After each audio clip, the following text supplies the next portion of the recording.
Australia کے شہر Sydney میں مقیم پروفیسر ڈاکٹر سیدہ میرب علی بتاتی ہیں کہ جہاں وہ ملازمت کرتی ہیں اس ادارے میں صرف 2 مسلمان لوگ کام کرتے ہیں۔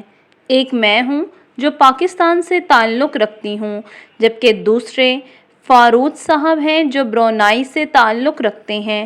ہم دونوں مسلمانوں کی وجہ سے ہی وہاں لنچ ٹائم کا باقاعدہ اس طرح اہتمام کیا جاتا ہے کہ ہم لوگ آسانی کے ساتھ نماز ادا کر لیں۔ ہماری نماز کے لیے باقاعدہ جگہ مختص ہے جہاں کوئی غیر مسلم نہیں جاتا تاکہ پاکیزگی قائم رہ سکے۔ میں زیادہ تر یورپین طرز کے کپڑے ہی پہنتی ہوں، مگر میں نے کئی بار آزمائشی طور پر حجاب پہن کر دیکھا ہے۔ مجھے کسی قسم کی پریشانی کا سامنا نہیں کرنا پڑا، بلکہ اس دن کو مسلمانوں کے لیے خاص دن سمجھ کر مجھے آسائش فراہم کی جاتی ہے۔ ایک غیر مسلم ملک میں اسلام کے پیروکاروں کی اتنی عزت دیکھ کر مجھے خود پر فخر محسوس ہوتا ہے، مگر دوسری طرف میرا مسلمان بھائی فارود، جو کہ بظاہر مسلم ہے مگر ان کی ہر شام رہائش کے قریبی بار میں گزرتی ہے، وہ نہ صرف اپنی کمائی شراب اور شباب پر لٹا دیتے ہیں بلکہ گھر سے پیسے منگوا کر بھی اس حرام کام میں لگا دیتے ہیں۔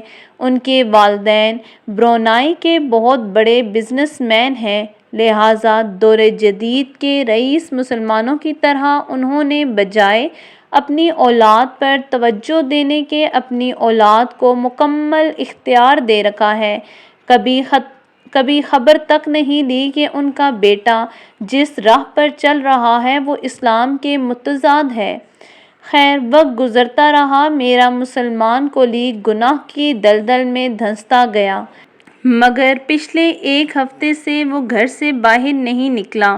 کوئی اس کو ملنے جاتا ہے تو گیٹ کیپر واپس بھیج دیتا ہے کیونکہ اس نے منع کر رکھا ہے۔ کل ادارے کی طرف سے اسے فائنل وارننگ کا لیٹر بھیجا گیا تو آج صبح مینیجر صاحب کی میز پر استعفیٰ پڑا تھا۔ کاغذ پر لکھی تحریر بتا رہی تھی کہ اسے لکھتے وقت فارود صاحب مسلسل رو رہے تھے۔ چونکہ ہمارے ادارے میں کام کرنے والے سب لوگ بلا تفریق سینئر جونیئر بالکل گھر کے افراد کی طرح رہتے ہیں، لہٰذا استعفیٰ دیکھ کر سب لوگ فارود کی حالت کی وجہ سے پریشان ہو گئے۔ مینیجر صاحب نے مجھے ساتھ لیا چونکہ میں مسلمان تھی اور مینیجر کو لگتا تھا کہ اگر اس کی کوئی مذہبی مسئلہ ہوگا تو میں اس کو بہتر گائیڈ کر سکوں گی، اور فارود کے چند قریبی دوستوں کے ہمراہ اس کی رہائش گاہ پر پہنچ گئے، جہاں اب بھی اس کی آنکھوں میں مسلسل آنسو تھے اور وہ اپنا سامان پیک کر رہا تھا۔ میز پر اس کی ٹکٹ رکھی تھی جس پر رات کی فلائٹ کا اندراج تھا۔ اس کی حالت دیکھ کر سب پریشان ہو گئے۔ مینیجر صاحب نے آگے بڑھ کر اسے گلے سے لگایا، تسلی دی، اس کا مسئلہ پوچھا تو وہ بچوں کی طرح سسک سسک کر رونے لگا۔ ہم لوگ سمجھے شاید اس کے گھر میں کوئی مسئلہ ہے۔ جب اس کی ڈھارس بندھی تو مینیجر صاحب نے اسے رونے کی وجہ پوچھی، جس پر وہ کوئی بھی جواب نہ دے سکا، فقط اتنا کہا کہ وہ اب ادارے کے ساتھ مزید کام نہیں کر سکتا۔ مینیجر صاحب نے اسے تنخواہ بڑھانے، ترقی دینے، سہولیات دینے کی بات کی، مگر وہ اپنے فیصلے پر قائم رہا اور کہا مجھے ان سب چیزوں میں سے کسی کی کمی نہیں تھی۔ پھر مینیجر صاحب نے مجھے مخاطب کر کے کہا، تم پوچھو اس سے کوئی مذہب سے متعلق مسئلہ ہے یا کسی نے اسے مسلمان ہونے کی وجہ سے زج کیا ہے؟ میں نے آگے بڑھ کر ان کو مخاطب کیا اور پریشانی کی وجہ پوچھی تو وہ ایک بار پھر پھوٹ پھوٹ کر رو دیے اور اتنا کہا کہ مجھ سے میرا محبوب ناراض ہے اور میرے محبوب کا محبوب بھی ناراض ہے۔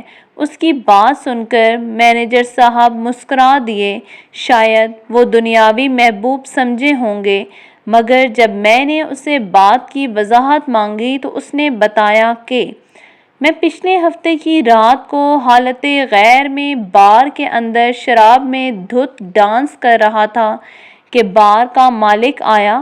ہر طرف خاموشی ہو گئی۔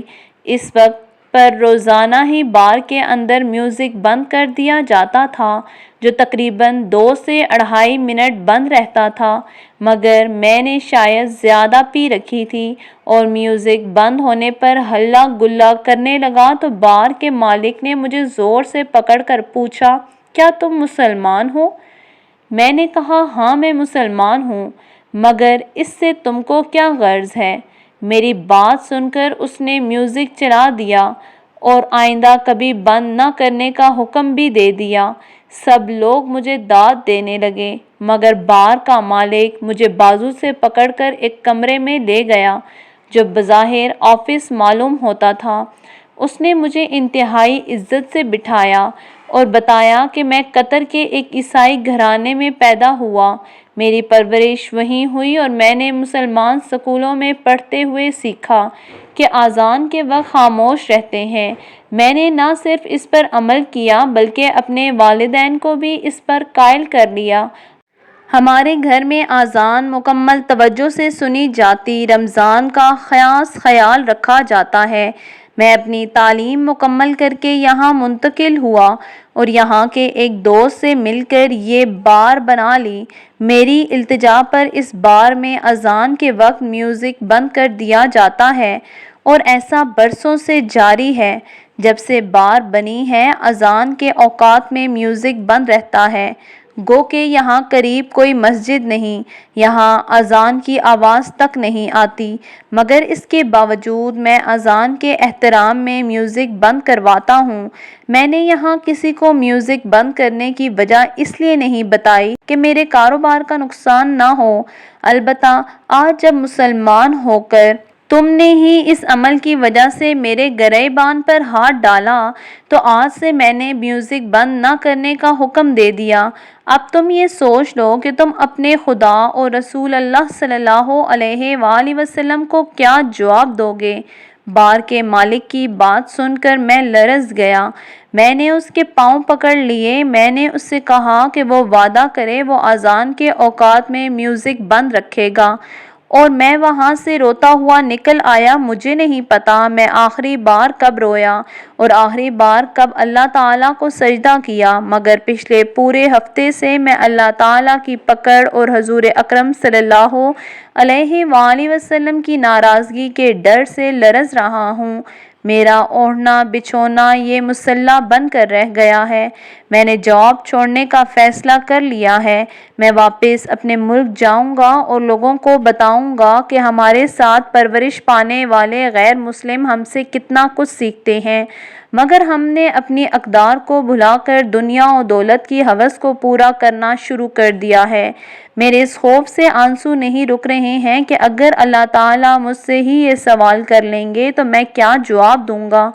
فاروق صاحب کی بات سن کر مجھ سمیت اسٹاف کا ہر شخص حیران کھڑا تھا کہ دنیا کی لذت میں اس قدر ڈوبا ہوا شخص فقط ایک سوال پر اللہ سے ڈر گیا کہ اس کے آنسو ہی خشک نہیں ہو رہے۔ مجھے پہلی بار فاروق کی قسمت پر رشک آیا۔ مینیجر صاحب کی خواہش پر میں نے ان کو یہاں ہی رکنے اور اسی ادارے میں کام کرنے پر رضامند کر لیا، اور اب بھی وہ ہمارے ادارے سے وابستہ ہیں۔ فاروق صاحب نے اپنی کمائی اب امت مسلمہ اور انسانیت کی فلاح پر خرچ کرنا شروع کر دی ہے، اور سب سے بڑی بات کہ وہ اس عیسائی سے وہ بار خرید کر مسجد میں بدلنا چاہ رہے ہیں۔ مسجد بنانے کی اجازت لینے کے لیے مینیجر صاحب ان کو بہت سپورٹ کر رہے ہیں۔